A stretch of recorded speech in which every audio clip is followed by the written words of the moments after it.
So my name is Gina DeGenova, and I am the Mahoning County Prosecutor. I have Alan Rogers with me today, and he is the Director of Communications for our office.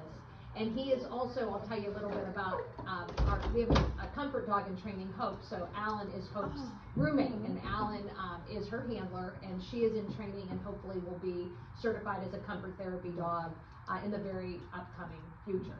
The reason I wanted to come and talk to all of you today is that we've got some really amazing programs that we have implemented over the last few years in our office to help the developmentally disabled. And I know that we were just talking, and a question was raised. Well, what does the prosecutor's office have to do with, with the developmentally disabled or assisting in those ways? And I said, well, my office obviously we have the job of prosecuting felonies in Mahoning County. And, we do those things, and we have, when crimes are committed, there are consequences, and we have to do that. I have looked, since I've taken over, I've been at the prosecutor's office for 19 years.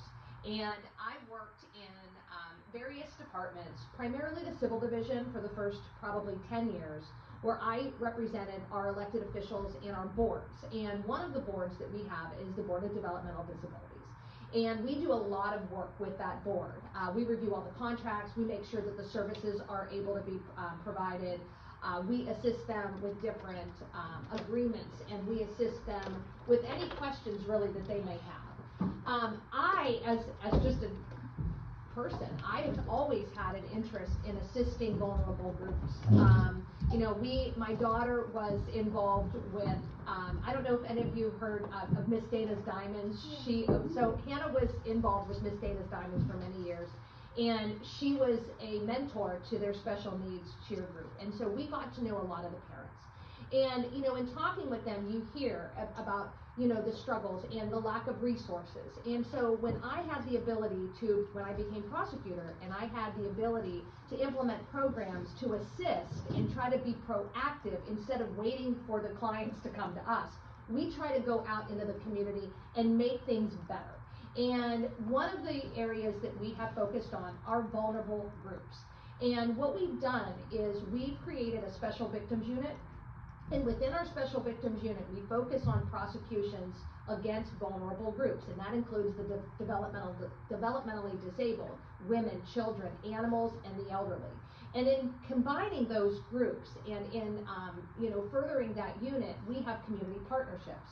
So we partner with the agencies that provide services. So Direction Home of Northeastern Ohio for the elderly, Compass Family Services and Sojourner House for domestic violence, the Board of Developmental Disabilities, and Animal Charity.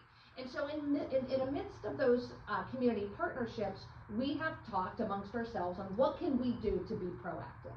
So we have a few programs that are designed specifically to assist individuals with a disability or special need. And that's what I wanted to come and talk to you about, just to make sure that you're aware of them, to answer questions that you might have, because I think that they are going to be very useful tools.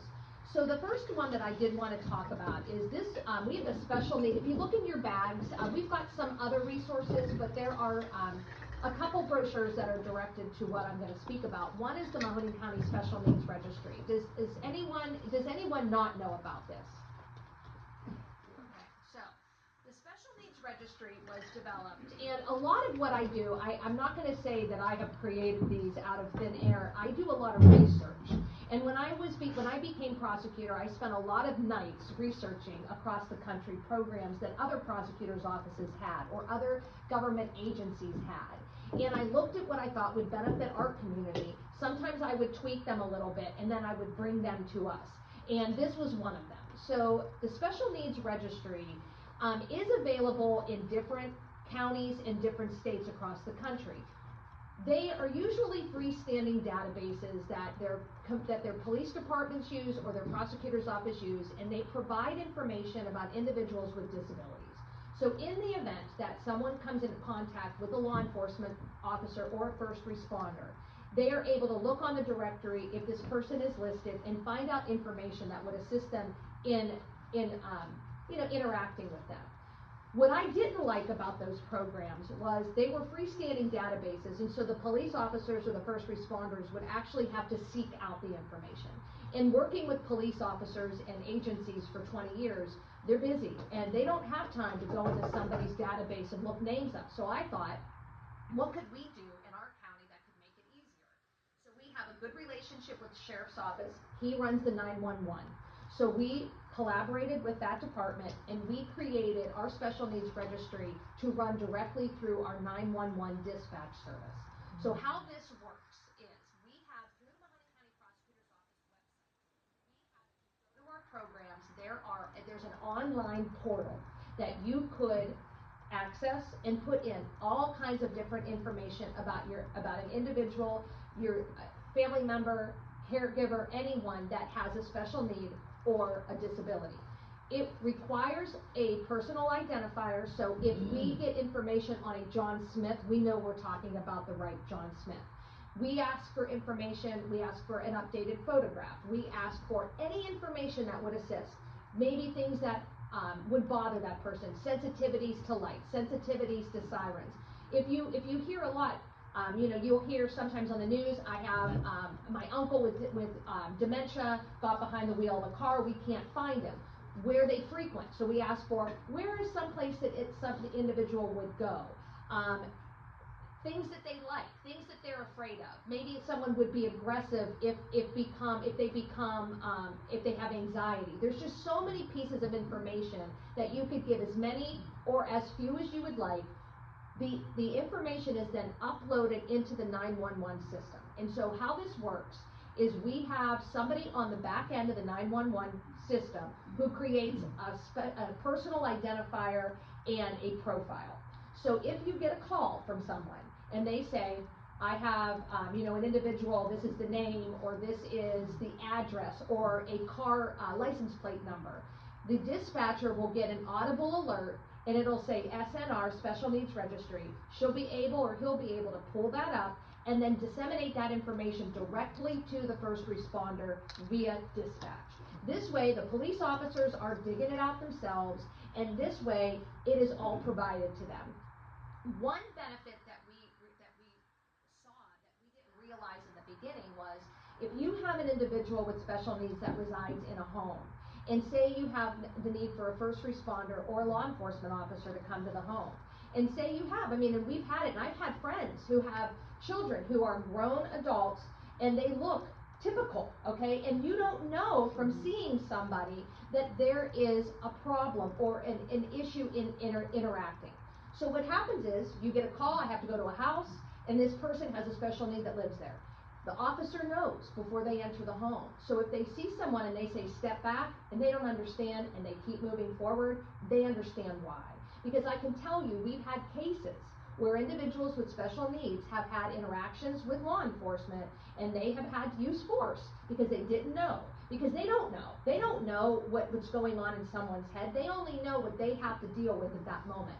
It also helps someone assess what services might be needed in the home. So for instance, we have people who have crisis intervention training. So if you have a first responder that's sent to a home, and there's an individual that resides there that's on the registry that has a special need, maybe at that point you could also send someone with the CIT certification, because that's something that could assist. So we have had this in effect for about 2.5 years, and we've registered well over 100 people. And it's a use registry. It's only as good as we have the individuals in it. So I would encourage, and if you have someone that's not internet savvy, you can call our office. We have paper applications as well, and this way we could send them out, and then if you send them, we can upload all of that information into our 911 system. We have partnered up with Austintown Township. They actually have the main 911 system there, and through our relationships with them over the years, because our office also represents all of the townships, we were able to have them provide the portal for us, so it's all done electronically. You can provide a updated photograph, and they can create this profile, and it's really designed to assist. And it's been going well. I've been waiting, and I've asked if anyone has a success story on this, so that we would be able to say, hey, this is an example. We haven't had one yet that's been given to us, but I think that it's beneficial And it's a program that I hope, you know, you take advantage of if you would like, because I think that it could help. The other thing that we did, so we also we deal with victims, you know, we deal with witnesses of crimes, and we deal with individuals who have special needs. And especially if you're the victim in a crime and you fall within one of our vulnerable groups, you are a child, or you have a developmental disability, or you are an elderly person. You need a little bit, you know, the reason why we created our Special Victims Unit is that these prosecutions require an element of trust building, a comfort level with these victims, because you're coming to us at the worst time of your lives, and you're talking about probably the worst. So what we also did, and this is a common program that a lot of prosecutors' offices have, we have not in our office until we brought it here 2 years ago, was a comfort therapy dog program. And the comfort therapy dog program was started in 2022 when we started looking for a dog that could fit the bill. And some offices, they will buy breeds, because there's certain breeds of dogs. You know, you have to have a disposition with the dog. The dog has to be able to deal with children and any number of different situations and people.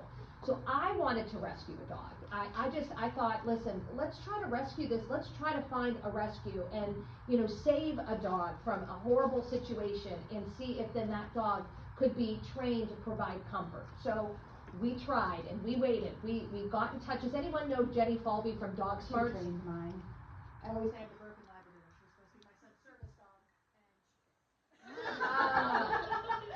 Well, so Alan, she's amazing. Isn't she? She's so amazing. Alan reached out to Jenny Falvey, and Jenny partnered up with us to look for a dog.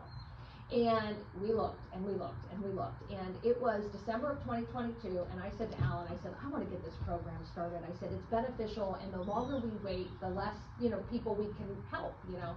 So Jenny said, just wait until after Christmas, because a lot of times kids get dogs for the holidays, and then they realize they can't take care of them, and they drop them off. So lo and behold, a week later, we get a telephone call, and there was a 10-month-old golden retriever that was found partially frozen to the ground. If you remember the winter of 2022, it was extremely cold, and so the dog had no food, because everything was frozen. This dog was rescued by Healthy Hearts Paws Initiatives out of Warren, and she was transported to Animal Welfare League. We found her. She was our hope. So this dog, we assessed her, Jenny did, for a month to make sure, because Hope never had any indoor services. She always was kept out. She was purchased by a breeder for breeding purposes only. She was always kept in a pen. She was never outside. So when we found Hope, and Jenny came to us and said, well, she's only ever seen one guy, and you've got to make sure, we've got to introduce her. We had to bring people, old, young, tall, short, you know, different races, different genders, in suits, in uniforms, to make sure that she didn't have a bad disposition. So she didn't, you know, say, oh my God, I hate, you know, men in a suit, and then bite people, you know. She passed with flying colors. So we were able to adopt her through the Mahoney County Dog Pound in February of 2023, and she has been going through rigorous training, all of which has been donated by Jenny Falvey. $17,000 worth of her training has been donated to us for free, and her food is donated by Blackwood Pet Company, and all of her veterinary services are donated as well.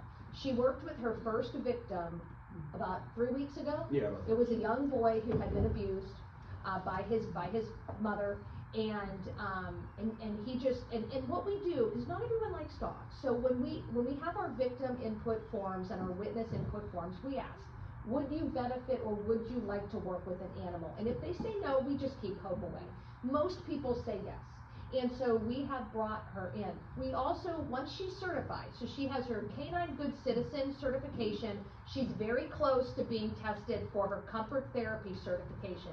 And once she will be a comfort therapy dog. We could, if you ever have a need here, we can use her for different agencies and offices that benefit. We will use her at Children's Services, and she will come to work, and she brings us comfort. I'm not gonna lie. I walk past Alan's desk. I'm like, is my girlfriend here today? Is Hope here? I said I need some comfort, and I mean, she will just sit there. She'll put her head on your lap. And the judges have been working with us with the courts, and she would also be able to sit through testimony of individuals and just be there as moral support. And that's what she is designed for, because what we found in our office is that, you know, I think that our public officials owe services to the community, and in addition to what our obligations are, because we are the ones that have resources. You know, I have resources that I can pay for these things. I can print these brochures up. I can develop these programs because I get allocations of funds for this purpose, and we're supposed to use it for this purpose. And so that's what I've been doing. And I think that it is, I think it's been beneficial. And Hope is just an amazing dog, and if we could ever come back and you'd like to meet her, we're happy to do it. But she is, I mean, she's just great. I mean, so Alan has he has a little workspace back in our office, and Hope stays. She has a bed, so she'll be laying back there. And at any given time, I'm usually on the floor, and I'm sitting there covered in hair. I'm like, come on, Hope, come over here. She'll give you her paws. She'll lay her head on your shoulder. I mean, she is just the most. I'm disappointed you didn't bring her today. I know. She's just the best, and I think she will do so many good things for so many people. And we're so excited to get her officially certified and sworn in as a full-time member of our staff. But she will also serve a purpose as well, and if you ever have a need, let us know. The final program that I wanted to talk to you about is our Blue Envelope program. Has anyone heard of the Blue Envelope program? Okay. So this is something that, again, I would like to take all the credit, but I can't, because it was created in California by the San Diego Sheriff's Department. And I often say, you know, I don't often sleep all that well at night. I'm usually up in the middle looking at Amazon or shopping on the sale rack of wherever, but I also try to look for programs. And one night, about 3 o'clock in the morning, I'm looking and I'm seeing this Blue Envelope program, and I'm seeing it out of California. I Googled it, and there were other agencies across the country that had it. So we started talking about it, and Bella Caruso is our program developer, and she and Alan work together in our division. So we started, the three of us started talking. What about this Blue Envelope program? So the Blue Envelope program is kind of coincides with our special needs registry, but it is designed for individuals who drive, or it is designed for individuals who have occupants in a vehicle who have special needs or a disability.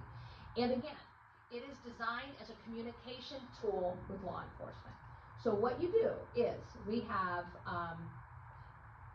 it's an actual blue envelope, and if in fact you want to utilize this, you put in here. So I can tell you, I have a friend, and his son has autism, but he drives. Okay, and I've actually spoken. There was a young man who stopped me at the Canfield Fair who said, you know what, I don't drive, but I'm usually an occupant of a car. How do I use these? And I said, well, you just keep them with you, you know, or you keep them in vehicles that you might be in, you know, or, you know, to a friend, or, because I said you can have as many as you need.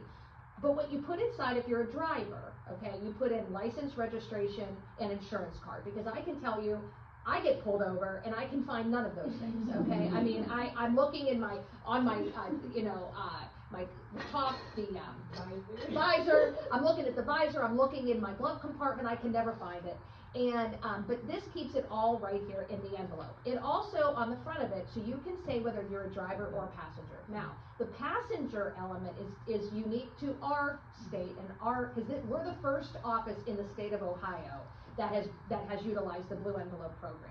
And we were talking with Jimmy Sutman from the Purple Cat, and he transports individuals with disabilities, and asked us about a potential for a passenger option. Because then if he gets pulled over, he can just say passenger and hand this to the police officer, and this way the police officer knows, is it the driver or is it passenger? Then what it says on here, it says to the deputy or the officer, it is, listen, I may exhibit signs of anxiety or nervousness. I may not deal well with jarring noises or bright lights. I might need additional time to formulate responses. Please use clear language and explanations if I ask, and consider contacting one of the individuals on this envelope.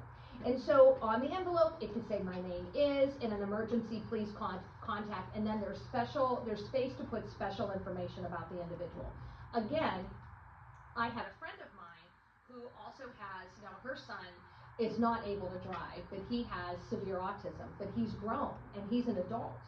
He gets very aggressive in situations where if you're stopped for a while and he can't, she's had situations where she has been stopped and there was a communication barrier there. So we thought, you know what, you hand this to the police officer, and this way they know why you may not be able to formulate a response. Because also, if you're driving and you have an anxiety problem, or you have a disability, it may appear impaired, okay, but you're not.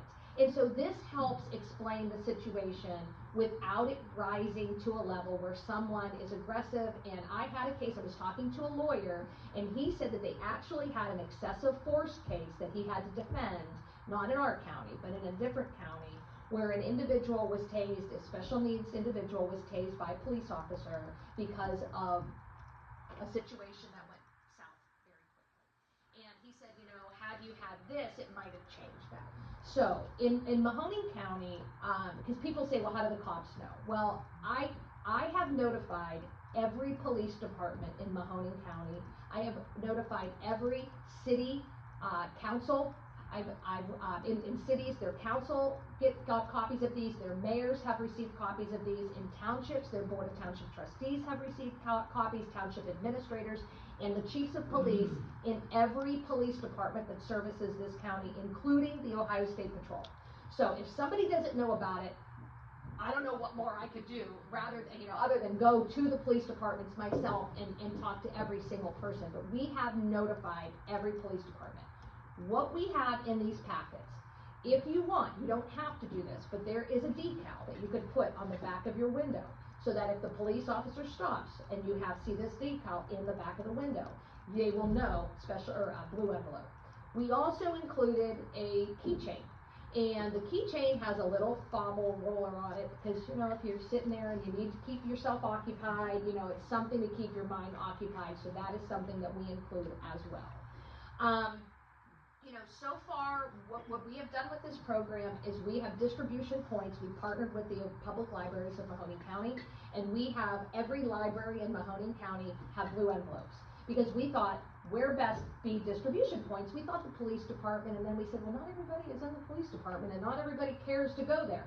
So we said that everybody has a library across Mahoning County, and everyone has access to it. So every library has them. And they're in little plastic containers. All the librarians know, the front desk, they know. If you don't see them, ask for them. And we've had a great response. We've had to replenish blue envelope packets, because they come in packets of 25, numerous times across Mahoning County. And we've, I believe, distributed at least 500 of them so far. And I think 900 are distributed throughout, and we've ordered another 1,000. So we are happy. If you would like us, we could give you a few packets to have here for for parents, if you would like to take them, so that they're available. I know that there's been some government agencies that have asked to be distribution points. Some of the churches around town have asked to be distribution points, and that's why we ordered more, because we wanted to have excess for any other entity that wanted to have them. The libraries have them all. I can't guarantee you that your church would have them, but if they ask us for them, we give them to them. Like Ellsworth Fire Department wanted them, and we said sure. So we did bring some and drop them off out there. Does anyone have any questions about anything that I have talked about? Yes. I don't know if I registered myself for that special needs list. You know what? Just if you want, just re-register if you want. It's okay, because if not, it could be updated, because the information, if you did it may have been a long time ago. Update the information, or if you want to email me, I have a card, I can leave you my card. If you want to email me the name, I could double check. Yeah, so I will actually dig my card out right now, but yeah, no, because it's been, the special needs registry has been around, and I was a lot of times, you'd be surprised, because we try to get the information out, and I've been to different groups, and I've spoken to different groups. There's people that still, there's still people in the room that didn't know. So when the Blue Envelope program came out, it was launched July 1st. We actually did a PSA.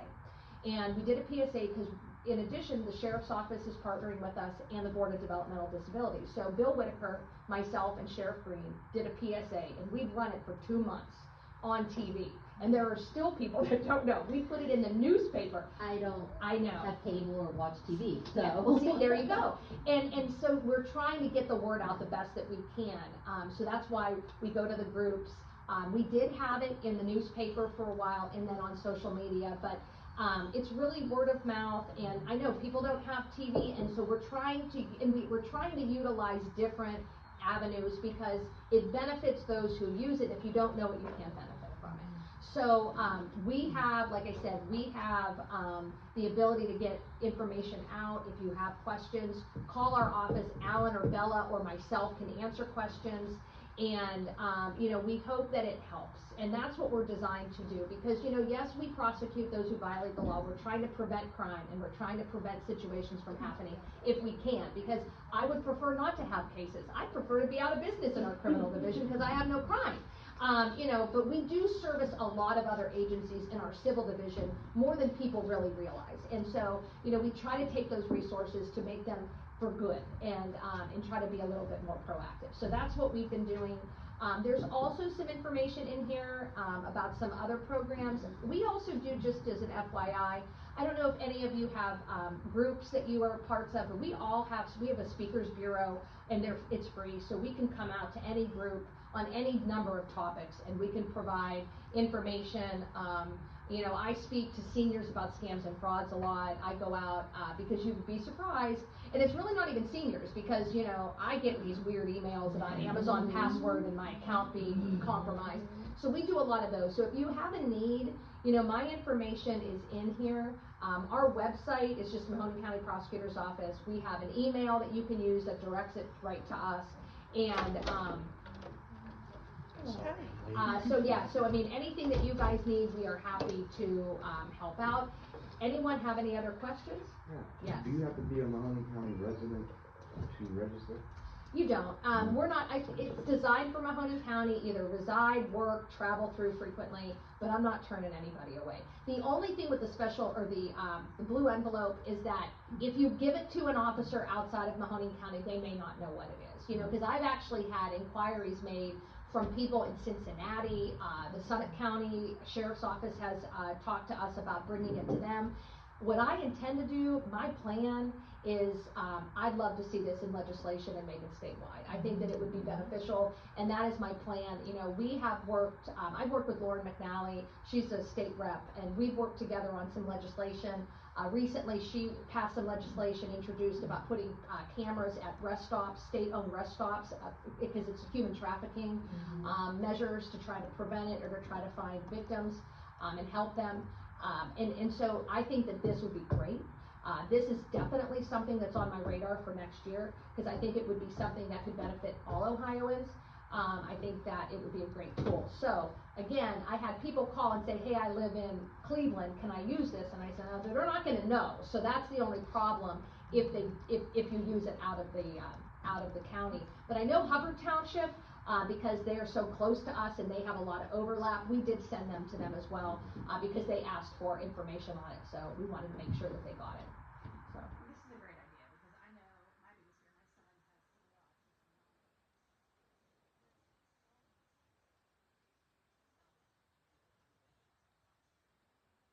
several was actually protected at Youngstown by Barcelona, and I have told him I'm waiting to get pulled over because he'll try to pick out the window, and the cops are going to get called on me at some point. So as more as we can get this out, because they don't understand. No. If I get pulled over, my oldest son, he's gonna lose his crap. He's nonverbal. Like that too. I love this idea, because that's one of my worries. My son is only 11, but I worry about him being an adult or coming in contact with an authority figure and don't know what's going on. They That's don't my worst understand. fear is somebody else not knowing what's going on and something happening because he just doesn't. And that's why I always put like an autism sticker on my car. Just, Yeah. I think that, okay, maybe if they see that, they're gonna understand, and, you know, the crisis support that the cops now have, I mean, their training and all of That that. was my question. I was curious about their training. He said that they because- do the training. They do crisis intervention training through the Mental Health and Recovery Board, and it's Dwayne Piccarelli, and he does, because we represent that board as well. And they do the CIT training, and I believe, I know with the sheriff's office, because we work with them all the time, they do have individuals on staff that have CIT training.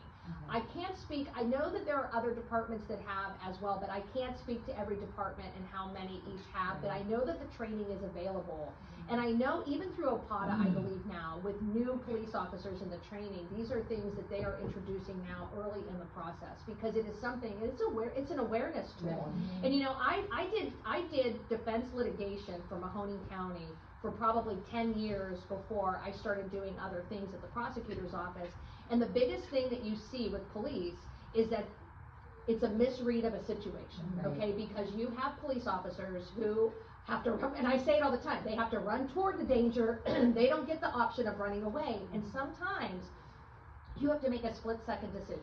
And sometimes it's the right decision, sometimes it's the wrong decision, but if there's anything we can do to give them the information to help them make the right assessment, then I'm all for it. And you know, working with law enforcement for all those years, you hear and you see what you see what happens day in and day out. And so, like I said, Jerry Green he's involved with all of these with us, and his office is aware and involved, and we split a lot of the costs. So when we did the blue envelopes, you know, there's a cost to that. But I have resources for that, and that's what these funds are provided to me for. And so we've split those costs.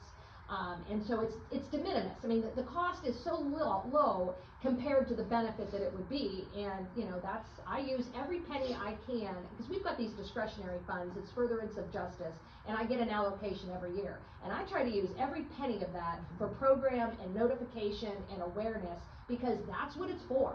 You know, it serves no purpose to give it back, to just recircle, to hire another person. I'd rather use it for these programs. And so, you know, that's why we come with a lot of handouts. You know, we do a lot of that. We have handouts, we have, you know, information that could be helpful. We do a senior services calendar that we put out every year for the senior community, and every month is a tip on how to prevent yourself from becoming a victim of a scam or a fraud. And it also has all the resources and the agencies that help them with telephone numbers. And those are not cheap, but we do it every year because it's helpful.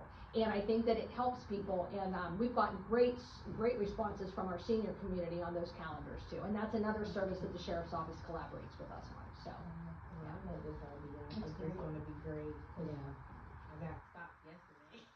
For a speed bump on the freeway.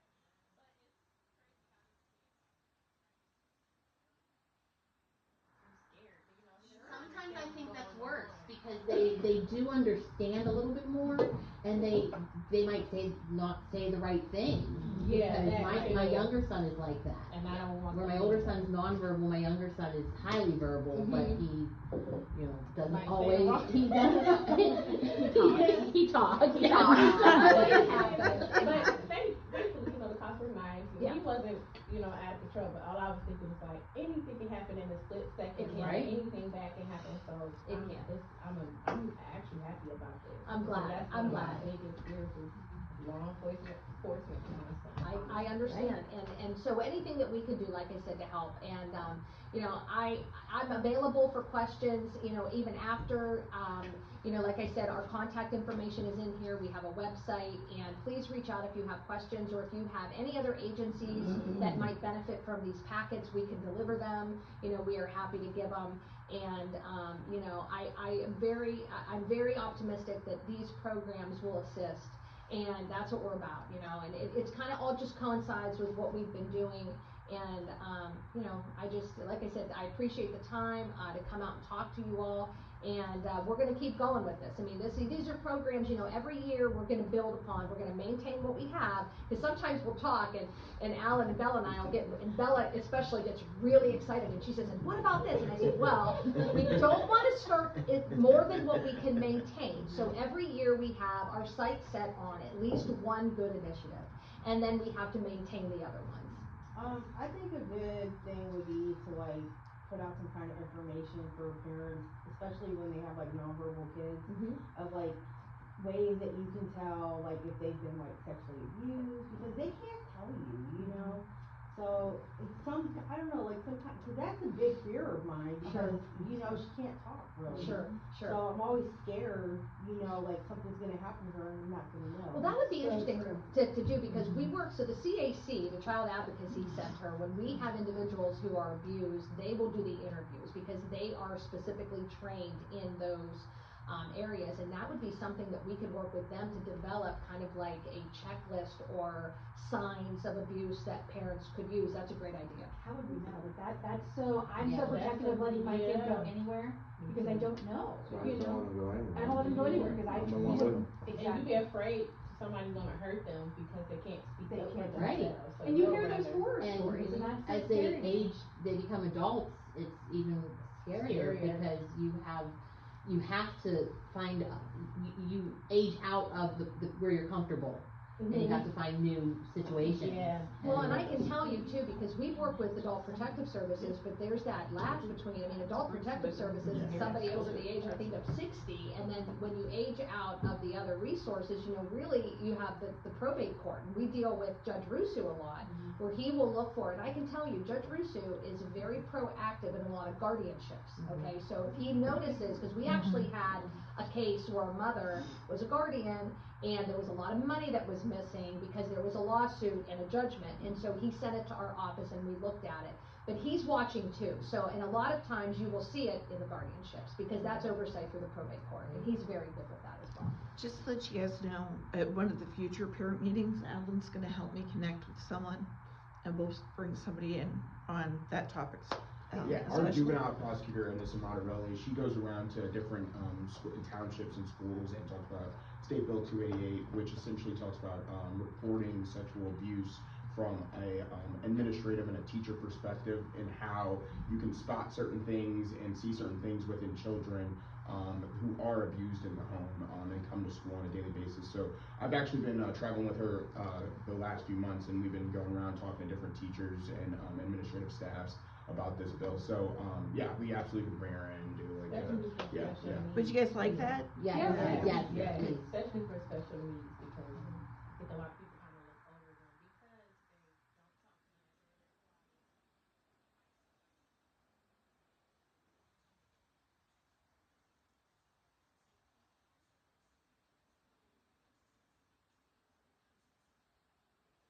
Like I said, Bill is a great advocate. I mean, I will say that in Mahoning County, you have got some great advocates. These agencies are staffed by some of the best and brightest in those respective fields, and they devote themselves to these causes. They're great people. I recently moved back from Columbiana County, and it's night and day. Like, I moved back to Mahoning County specifically because of the resources and the services available to my kids.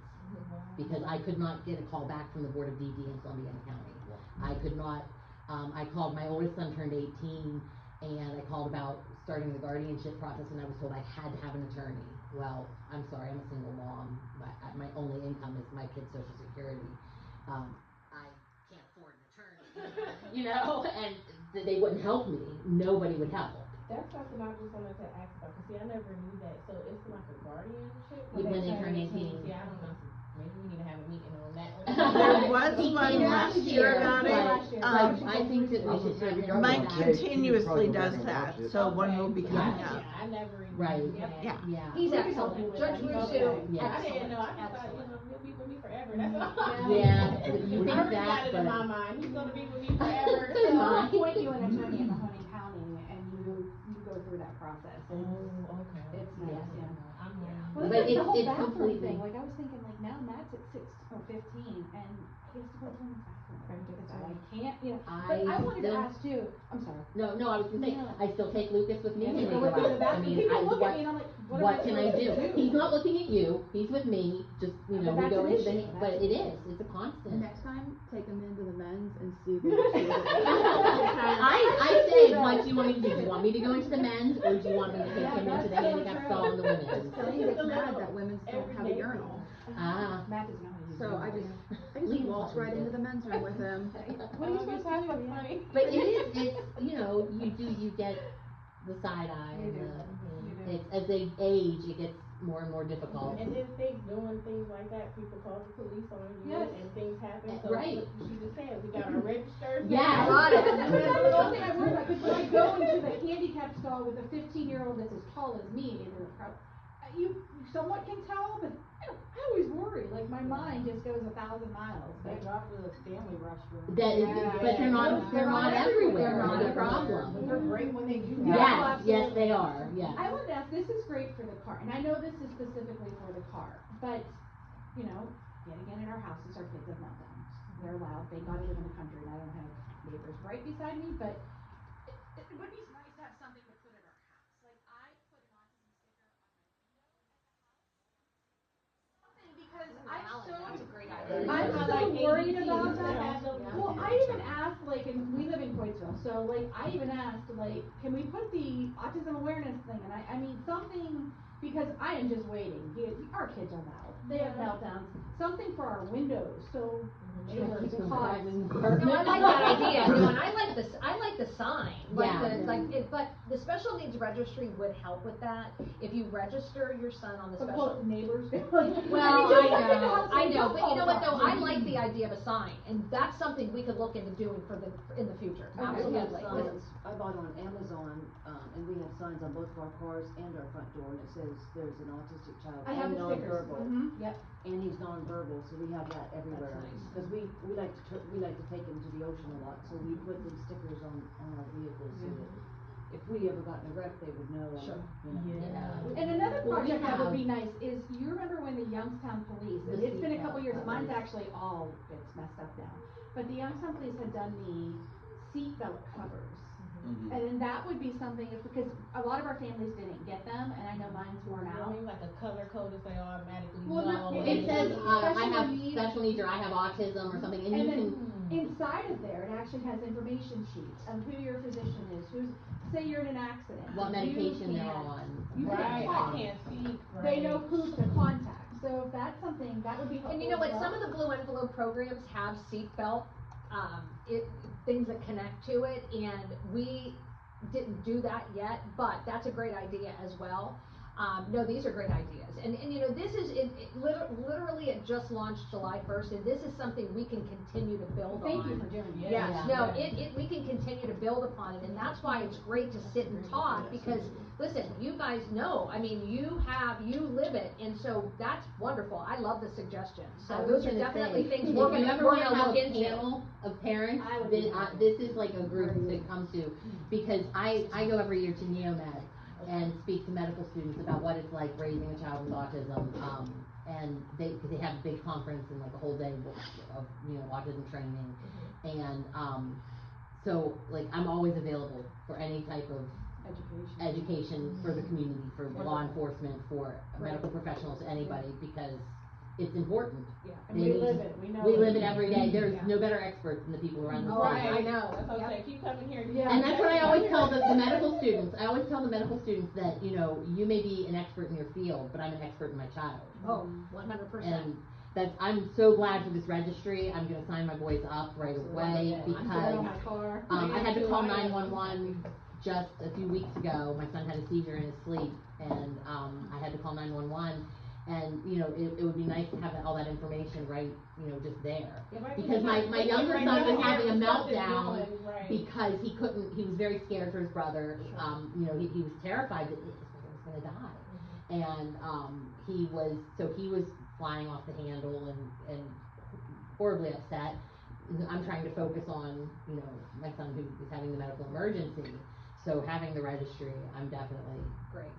I'm very thankful for that program. Wonderful, and like I said, any questions that might come up, please feel free, contact us, and, you know, we're gonna keep working on it to make it better, so. Did you leave Thank extra you. bags for parents who didn't have it?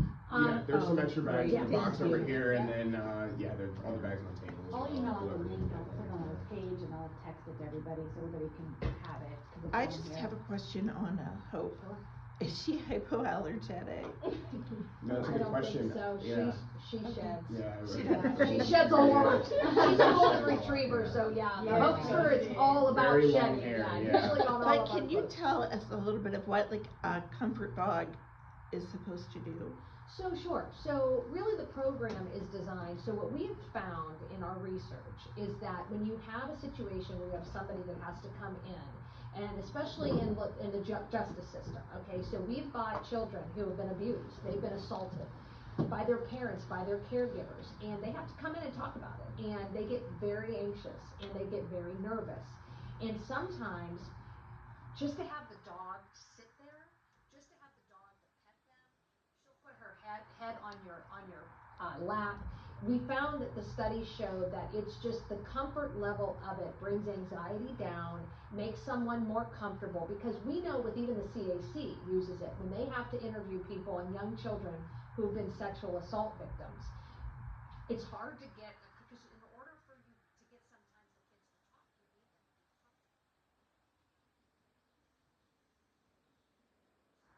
You know, what's the word I'm looking for? They have to be, they Security safe. yes. Yeah. And so the dog in the comfort therapy program helps provide that. You know, it gives them a sense of comfort, of ease. And it's just, I think dogs for me, just of them being there sometimes, because I know there was a case out of Trumbull County, and they utilized at the time, Summit County had the closest comfort dog therapy program. They had Avery, and Avery was a yellow lab. And Trumbull County used Avery to come to court and sit next to a child who had to testify in front of her father who sexually abused her. And all Avery did was just lay at her feet. Just lay at her feet. And when she got nervous, she would pet him. Sometimes, too, what we use them for is that we have individuals that come in who are victims or witnesses, and they have to go up to court. Well, sometimes they don't have caregivers, and they have to bring their kids, okay? And the kids have to sit there, and they're young. Hope will also just be there for them to hang with and to play with and just to be there. So what we found with our research, it's more of the ease, the comfort, just having something, an animal there to just, because dogs just love, right? And Hope wants to just love everybody. I want to meet Hope. Oh my gosh, she's the best. But She's covered in dew it's this just, morning. it's for that purpose, just to give them a little sense of safety and security. Well, I mean, there's studies that have shown that animals, pets in general, can lower your anxiety and your stress. So, I mean, She helps me out. I would say we had to rehome our dog. She went to stay with family when we moved into an apartment here on campus, while I'm going to school, and it's like the hardest thing in the world. I miss my beagle butt. Like I want my dog back. Yeah. So Yeah.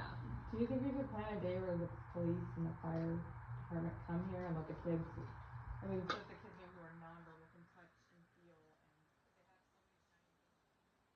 They would love that. It's done in the yeah. Absolutely.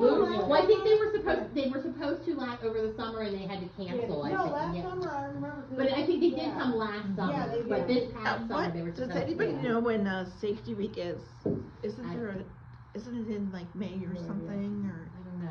Well, I can tell you I'll, that the check sheriff's into office it. would be more than willing to do that. I know YPD is very good with that as well. They have their community police department, you know, Yeah, the kids come and they let the kids like Yeah. explore the cruisers and the We fire try to do it trucks every and- year, but this year, what is it, Justin Yeah, Mead, from I the think, AAPI. he had an emergency, happen at the time he was scheduled, we delayed it, and then he just wasn't able to get Oh, away yeah, from that it, so just he was happened supposed in- to be here this Like year. in May. Yeah, But we did have it him was last in May. I was year. thinking it was Yeah. over the summer, but yeah, it was yeah. back. And because I remember when they were supposed to come. Yep, yeah. And when we kicked off the Blue Envelope program at the NCBED, we had a drive-through event. So what we had is we had families who were interested drive up through a tent. We handed them information, and then we also had the sheriff's department do like a mock traffic stop. So that way families would understand exactly what they were dealing with in that moment. So That would help me. we are going to schedule another one in the near Okay. future. So when we do, we will hand all the information out to everybody. Okay. So you guys can be there. information out? You just. Yeah, we'll do it through our social media. We'll call up here and we'll hand like a we flyer out to all the advertise parents and in the stuff. paper, you know, but again, if you don't get the paper Yeah, exactly, or you don't exactly. watch So the news, we'll- it's hard, but we will notify the agencies that could Yeah. utilize And you have. emails, Absolutely. you know, lists Absolutely. to let them know. I'll tell them. But it was a really nice program because it was all simulated so that there were police officers there, they pretended they stopped, and we had quite a few people come through to do a Yeah. practice run, Yeah. so. Well, actually, and that we would help could my even do it anxiety. here, I mean, we Yeah. could even do it closer to YSU, Yeah. or, Yeah. you know, we did it in the parking lot of the Board of Developmental Disabilities in Austin Town. In the summertime. In the School wasn't- summertime, yeah, school so, but wasn't, no, yeah, that's in something that session, we could so. absolutely, we were planning on doing it again, but we'll let all of you know as well before it gets scheduled, so. Yeah, during the school year would probably be a good time to do them. Yeah. So, everyone. Also, I don't know, like, about other cities and counties, but in Youngstown, cause I live in the city of Youngstown, if you call the street department, they will put signs near your house, Yes. cause like, there's like 2 of them, like a few houses down from where we live at, and then another one that says autistic child at play. Like, they're like big street I signs. tried that, Yeah. and Coatesville told me that they don't do that anymore. Well, I that's wanted that crazy. so bad for my house, cause we live in the country, and people slide down my street. And I asked that, and she said she called the county, and they refused to do it, because if it's not, you might know, but if it's not right in front of your house, it's a liability, is what she said.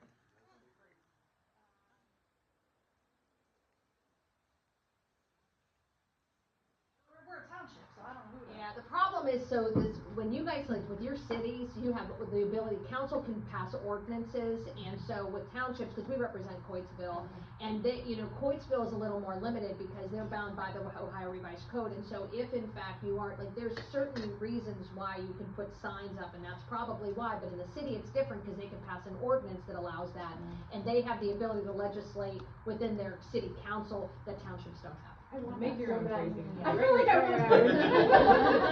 Slow know. it down, my child, Well, when we lived in Austin Town, we lived on Berkey, and that's a very busy road, but we lived on the end of Berkey that was, the speed limit was only 25.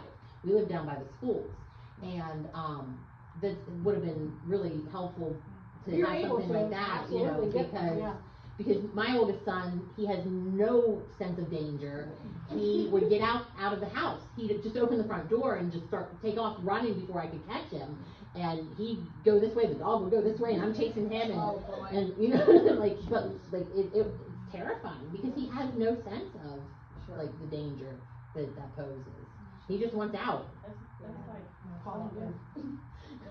My daughter is like that. She's like, we're at the pool, she's walking, and the water's like, I'm like, no, come back. She's like, no, I wanna go.